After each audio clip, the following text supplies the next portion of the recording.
नमस्कार, आप देख रहे हैं हेडलाइंस न्यूज। दिन भर की ताज़ा खबरों के लिए चैनल को अभी सब्सक्राइब करें और वीडियो को भी लाइक कर लें। और खबरों में आगे बढ़ने से पहले वीडियो को भी शेयर करें। और आप किस राज्य शहर से न्यूज को देख रहे हैं, हमें कमेंट में जरूर बताएं। प्लेसेज ऑफ वर्शिप एक्ट 1991 से जुड़ी असदुद्दीन ओवैसी की याचिका पर सुनवाई करने के लिए सुप्रीम कोर्ट तैयार हो गया है। चीफ जस्टिस संजीव खन्ना और जस्टिस संजय कुमार ने इस संबंध में आदेश जारी किया।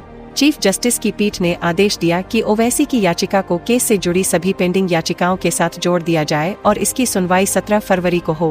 प्लेसेज ऑफ वर्शिप एक्ट में देश के सभी धार्मिक स्थलों में 15 अगस्त 1947 की यथास्थिति बरकरार रखने का जिक्र है। ओवैसी के वकील निजाम पाशा ने कहा कि अदालत ने सभी याचिकाओं को एक साथ सुनने का निर्णय लिया है और हमारी याचिका भी उनके साथ जोड़ी जाएगी। असदुद्दीन ओवैसी ने एडवोकेट फुजैल अहमद अयूबी के द्वारा 17 दिसंबर को शीर्ष अदालत में याचिका दायर की थी। आपको बता दें कि चीफ जस्टिस की अध्यक्षता वाली पीठ ने 12 दिसंबर को आदेश देते हुए कहा था कि कोई भी अदालत धार्मिक स्थलों, विशेष रूप से मस्जिद और दरगाह के लिए कोई भी नया केस स्वीकार नहीं करेगी और न ही पेंडिंग मामलों में अंतरिम या अंतिम आदेश जारी करेगी। ये आदेश वर्शिप एक्ट की वैधानिकता पर सुनवाई पूरी होने तक लागू रहेगी। अदालत प्लेसेज ऑफ वर्शिप एक्ट 1991 के खिलाफ दायर 6 याचिकाओं की सुनवाई कर रही थी। इसमें से एक याचिका वकील अश्विनी उपाध्याय की तरफ से दाखिल की गई थी। बिहार में इस साल के अंत में होने वाले विधानसभा चुनाव को लेकर भले ही अभी तैयारियां शुरू न हुई हों, लेकिन इसे लेकर राजनीति अभी से ही गरमाने लगी है। और राष्ट्रीय जनता दल (आरजेडी) प्रमुख लालू प्रसाद यादव द्वारा नीतीश को लेकर दिए बयान ने मानो इस गरमाई राजनीति में झोंका सा ही लगा दिया हो। लालू यादव के इस बयान के बाद से बिहार में सियासी हलचल तेज हो गई है। उनके इस बयान को लेकर अब सियासत तेज हो गई है। लेकिन इससे पहले कि लालू यादव के इस बयान को लेकर तरह तरह के राजनीतिक मायने निकाले जाते, इससे पहले ही बिहार के नेता प्रतिपक्ष तेजस्वी यादव ने बयान देकर तमाम अटकलों को शुरू होने से पहले ही खत्म कर दिया। तेजस्वी यादव ने पिता लालू यादव के बयान को लेकर कहा कि यह बयान सिर्फ मीडिया का मुंह शांत करने के लिए था, ऐसे में इसे गंभीरता से नहीं लिया जाना चाहिए।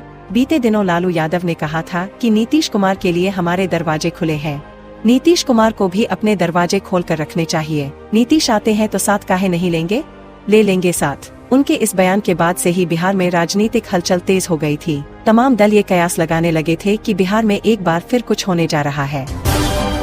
बांग्लादेश में हिंदू संत चिन्मय प्रभुदास की जमानत याचिका आज दूसरी बार खारिज होगा।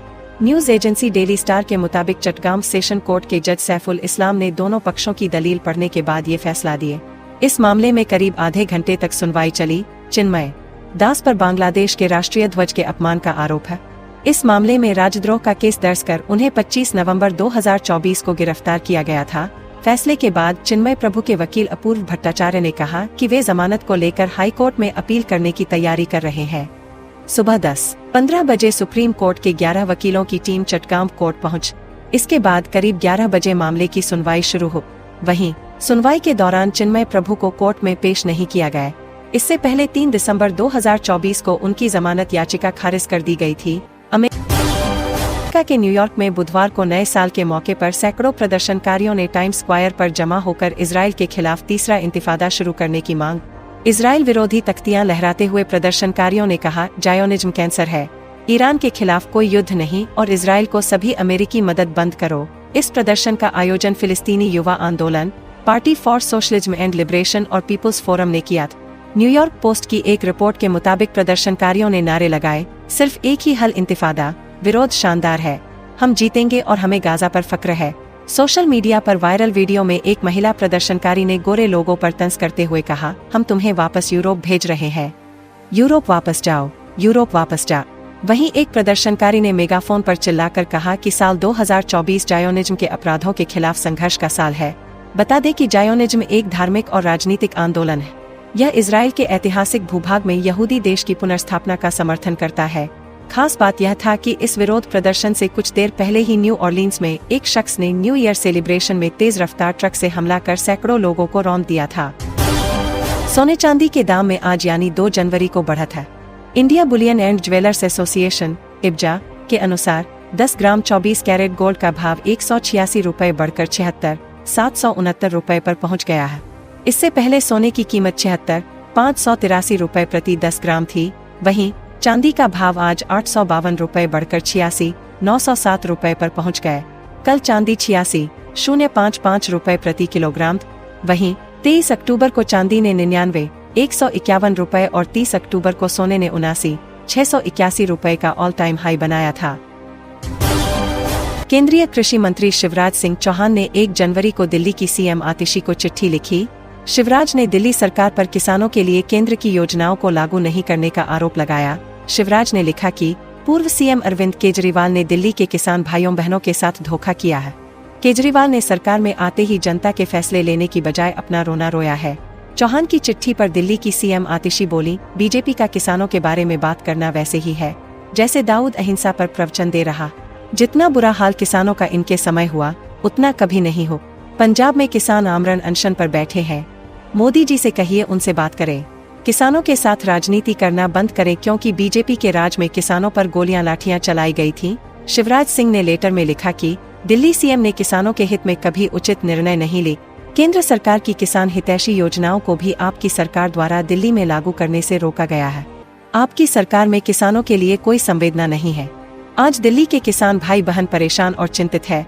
दिल्ली सरकार द्वारा केंद्र की अनेक किसान कल्याणकारी योजनाओं को लागू नहीं किए जाने से किसान भाई बहन इन योजनाओं के लाभ से वंचित हो रहे हैं। मैंने पूर्व में भी आपको पत्र लिखकर दिल्ली के किसानों की समस्याओं से अवगत कराया था, लेकिन यह चिंता का विषय है कि आपकी सरकार ने इन समस्याओं का कोई निराकरण नहीं किया है। पश्चिम बंगाल की मुख्यमंत्री ममता बनर्जी ने केंद्र सरकार पर बड़ा हमला बोला है। सीएम ममता ने आरोप लगाया है कि केंद्र सरकार पश्चिम बंगाल को अस्थिर करने की कोशिश कर रही है। इतना ही नहीं, ममता बनर्जी ने सीमा सुरक्षा बल बीएसएफ पर भी गंभीर आरोप लगाया है।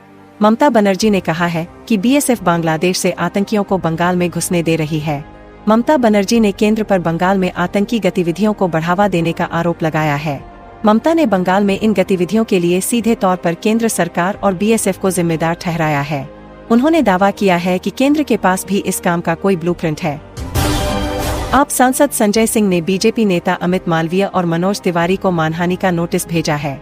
यह नोटिस उनकी पत्नी के वोटर आईडी को लेकर भेजा गया है, जिसमें बीजेपी के दोनों नेताओं ने दावा किया था कि उनकी पत्नी अनीता सिंह का वोटर आईडी उत्तर प्रदेश के सुल्तानपुर जिले के पते पर है, जबकि संजय सिंह ने स्पष्ट करते हुए कहा था कि उनकी पत्नी का वोटर आईडी कार्ड नई दिल्ली विधानसभा क्षेत्र के नॉर्थ एवेन्यू के पते पर है और उनका नाम सुल्तानपुर से जनवरी 2024 में ही हटवा दिया गया था। संजय सिंह ने आरोपों पर कहा था कि बीजेपी उनके परिवार की छवि को धूमिल करने की कोशिश कर रही, ऐसे में वह इस पूरे मामले को लेकर कानूनी कार्रवाई करेंगे। वहीं कानूनी नोटिस भेजने के बाद संजय सिंह ने कहा कि मैंने अमित मालवीय और मनोज तिवारी को लीगल नोटिस भेज दिया है। जो भी मेरे और मेरी पत्नी के वोट से संबंधित साक्ष्य देना चाहे उनका स्वागत है। मणिपुर हिंसा को लेकर भारतीय जनता पार्टी और कांग्रेस के बीच एक बार फिर आरोप प्रत्यारोप का माहौल गर्म है। दरअसल मणिपुर के मुख्यमंत्री बीरेन सिंह ने मंगलवार को खेद व्यक्त करते हुए कहा कि राज्य में जो कुछ हुआ उसके लिए मैं खेद व्यक्त करना चाहता हूँ। कई लोगों ने अपने प्रियजनों को खो दिया और कई लोगों को अपना घर छोड़ना पड़ा। बीरेन सिंह ने बहुत शालीनता और सहृदयता के साथ अपनी बात रखी और दिल का उद्गार व्यक्त किया। उनकी इस पहल को शांति स्थापना के लिए एक पवित्र भावना की तरह लेना चाहिए, पर कांग्रेस की ओर से जिस तरह की प्रतिक्रिया आई उससे तो यही लगता है कि शायद उसे शांति स्थापित करने में रुचि ही नहीं है। कांग्रेस नेता जयराम रमेश ने एक्स पर एक पोस्ट के माध्यम से सिंह की माफी का जवाब देते हुए कहा, प्रधानमंत्री मणिपुर क्यों नहीं जा सकते और वहां भी यही बात क्यों नहीं कह सकते। उन्होंने जानबूझकर 4 मई 2023 से राज्य का दौरा करने से परहेज किया है, जबकि वे देश और दुनिया भर में यात्रा कर रहे हैं। मणिपुर के लोग इस उपेक्षा को बिल्कुल समझ रहे हैं। जयराम रमेश के इस हमले के बाद बीरेन सिंह भी कहां चुप रहने वाले थे, वे भी कांग्रेस पर हमलावर हो गए। उन्होंने कहा कि राज्य में चल रही अशांति के लिए कांग्रेस के पिछले पाप जिम्मेदार हैं। उन्होंने बर्मीज शरणार्थियों को बार बार बसाने जैसे कारणों को हिंसा का आधार बताया। सवाल यह है कि इतने गंभीर मसले पर कांग्रेस नेता क्यों इस तरह की बचपना कर रहे हैं। केंद्रीय कृषि मंत्री शिवराज सिंह चौहान ने राजधानी के किसानों की स्थिति को लेकर दिल्ली की मुख्यमंत्री आतिशी को चिट्ठी लिखी है। अब इसी चिट्ठी का जवाब देते हुए आतिशी ने कहा है कि बीजेपी का किसानों के बारे में बात करना वैसे ही है जैसे दाऊद अहिंसा पर प्रवचन दे रहा हो। आतिशी ने कहा कि जितना बुरा हाल किसानों का बीजेपी के समय हुआ उतना कभी नहीं हुआ। पंजाब में किसान आमरण अनशन पर बैठे हैं। मोदी जी से कहिए उनसे बात करें। किसानों के साथ राजनीति करना बंद करें क्योंकि बीजेपी के राज में किसानों पर गोलियां और लाठियां चलाई गई थीं। बता दें कि दिल्ली के किसानों की खराब स्थिति को लेकर केंद्रीय कृषि मंत्री शिवराज सिंह चौहान ने दिल्ली की सीएम आतिशी को चिट्ठी लिखी थी। शिवराज चौहान ने इस पत्र में कहा था कि अत्यंत दुख के साथ लिख रहा हूं कि आपने दिल्ली में किसानों के हित में कभी उचित निर्णय नहीं लिए। केंद्र सरकार की किसान हितैषी योजनाओं को भी आपकी सरकार द्वारा दिल्ली में लागू करने से रोका गया है। आपकी सरकार में किसानों के लिए कोई संवेदना नहीं है। आप सभी का हेडलाइंस न्यूज में बने रहने के लिए धन्यवाद। फिर आपसे मुलाकात होगी देश दुनिया की सभी बड़ी खबरों के साथ। तब तक के लिए जय हिंद।